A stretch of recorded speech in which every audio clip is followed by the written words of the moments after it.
Ramiz Mehdiyevlə bağlı hələ də qalmaqallı fikirlər, açıqlamalar davam edir də. Şabnanın sabiq icra başçısı Novruz, səhv etmirəmsə Novruzov, indi hal-hazırda Sezan rayonunda icra başçısıdır. Vəzifəsini icra edir.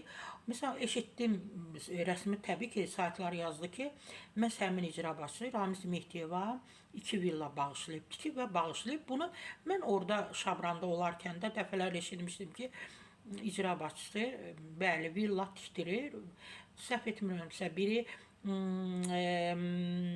Kilvar kəndində idi, biri Zeyvə kəndində, səhv etmirəmsə.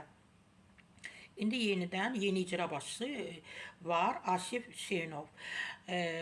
Şabran rayon icra başçısı Asif Hüseynov da hazırda dövlətə xəyanət ittihamı ilə ev dustaqlığında olan Ramiz Mehdiyeva, onun arvadı Galina Mehdiyevaya Siyəzəndə torpaqlar verilməsi haqqında məlumatlar yayılıb. Artıq neçə gündür bununla bağlı təbii ki, saytlarda yazır, açıqlamalar gedir.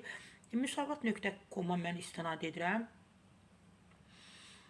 Orada məskunlaşan məcburi köçkün Məhəmməd Məhəmmədov açıqlama verib ki, vaxtilə Şabranda vəzifə tutulmuş, yəqin Məhəmməd Məhəmmədovdur da.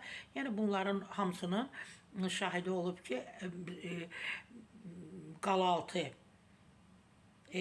altında Ramiz Mehdiyevin villası olub. Həmin villanı təmir etdirib, tikdiyini, təmir etdirdiyini və ona bağışladığını deyib.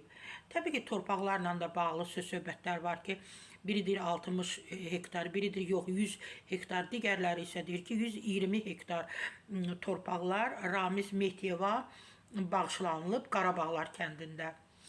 Orada yaşayan insanlar bir qoyununu, bir quzunu otarmağa yer tapmır. Həmən gəlib tutur bələdiyyə, digərləri cərimə edirlər.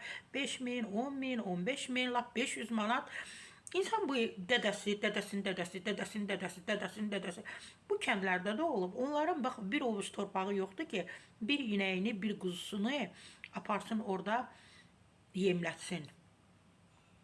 Belə.